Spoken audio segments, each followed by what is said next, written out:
what I want to talk about today is a discussion that we had this morning, and it's something that I've seen in the channels in the last, let's say, 24 to 72 hours. Question of transparency. And we believe at EOS Nation that it's really important, not just for the community, the people that are listening to this, but for the whole world to have a better idea of what's going on in EOS.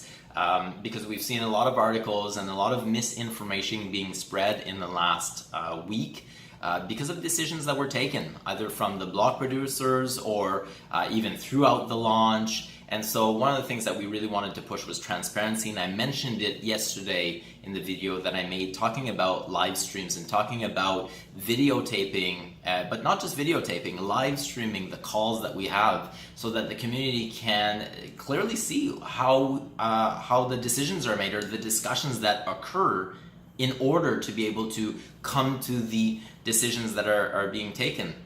So this morning on our 9 a.m. call, we brought this up, and I led the discussion on live streaming. And I felt that it was very important for you, the community, to be able to have a voice through the channels that I've seen in the last couple of days, to be able to say, give the reason why it's important to live stream, not just record and post afterwards, but to live stream it.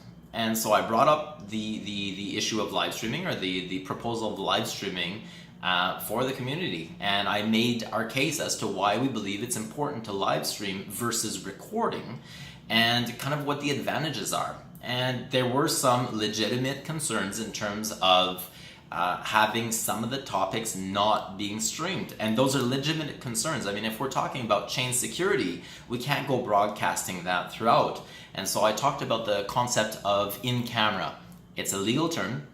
Being in camera or going in camera means that you're going in private. So for that, you, the user, you would have access to the live stream. We would then go in camera, should we require to go in camera. And this, you would see the thought process leading to the in camera, and then you would go in camera for a period of time, and then you exit camera. This is normal thing. You see this throughout in governments throughout the world. And it is really important so that the people can see, they have access to everything, and then see what led to that. So we pushed the live streaming option, we pushed having the possibility of going in camera, and it was voted unanimously. So everybody on the call that was participating, we had roughly 72, 75 people. Everybody voted that this is healthy for the chain. We want transparency. Everybody is looking for ways to increase communications. So the idea is to have minutes posted afterwards, a record of decision or a record of discussion, so that people know kind of what happened. So you have that written format. You also have the live stream format. And the live stream format, not only is it live streamed, then it's kept online. So if you weren't able to follow during the live stream, you can always go back. And we've established this so that going forward, the discussions will be live streamed. Going forward as well, we wanted to establish a schedule to facilitate. So we will have ad hoc meetings here and there where the block producers, we're currently in 40th position, but the block producers will be having some regular calls, and they'll also be having some ad hoc calls when something requires emergent decision or emergency decisions and or emergency meetings. But the regular scheduled calls will now be on Monday and on Thursday at 1300 UTC. And the reason why that time was chosen is also because that it appears to be the time where most of the planet is in daylight and the Pacific is in darkness. So that increases the chance of having more participation on the calls.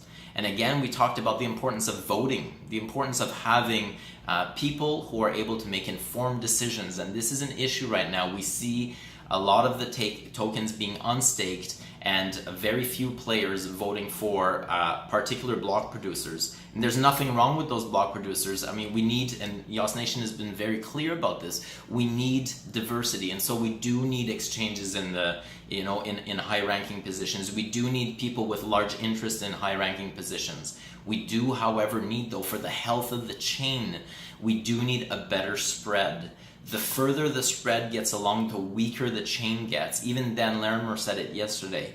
The responsibility of the token holders is to be informed And he even mentioned that the token holders should vote for at least 15 people. If you're not voting with the full strength of your power, that does weaken the chain. It is very important for people to do some research, to go out and to vote for block producers they believe are bringing value to the community. Even though you might have a first place, it does not stop you from putting other people in there as well if you believe they bring value to the community. It's incredibly important. And so, and this does not stop at just small token holders. The whales have an incredible responsibility to the network and to themselves. I mean, if you're a whale and you want your token value to increase, you need to ensure that there's a stable amount of block producers that are able to secure the network. You have an incentive as a whale, a larger incentive, to ensure that this is a very stable chain. And right now what we see, we are in the very early beginnings of this chain, but we do see that that's somewhat breaking up. And so I urge everybody, educate yourselves. Adoption through education. Go out, educate yourselves, and vote for up to 30 block producers, as much as possible. This is going to create a stronger, healthier chain. We're going to have more applications want to come on the chain. You're going to then see a stronger chain emerge. You're going to be able to calm some of that fear, uncertainty, and doubt going on, because you're going to have better adoption. You're going to have a better spread. Anyways, that's all I have to say. EOS Nation, building our future one block at a time. Peace out. All right, I'm gonna add a little snippet that I forgot to mention earlier. In terms of the live streaming, there is a channel that's already been set up. If you go to YouTube, it's the EMLG Transparency channel. So if you type EMLG Transparency in YouTube, right now you're gonna see there's no videos in there, but you're going to start being able to see the videos that have been recorded. You're gonna be able to start to see the live stream occur in there. So right now, YouTube, EMLG Transparency. That's the name of the channel. See you.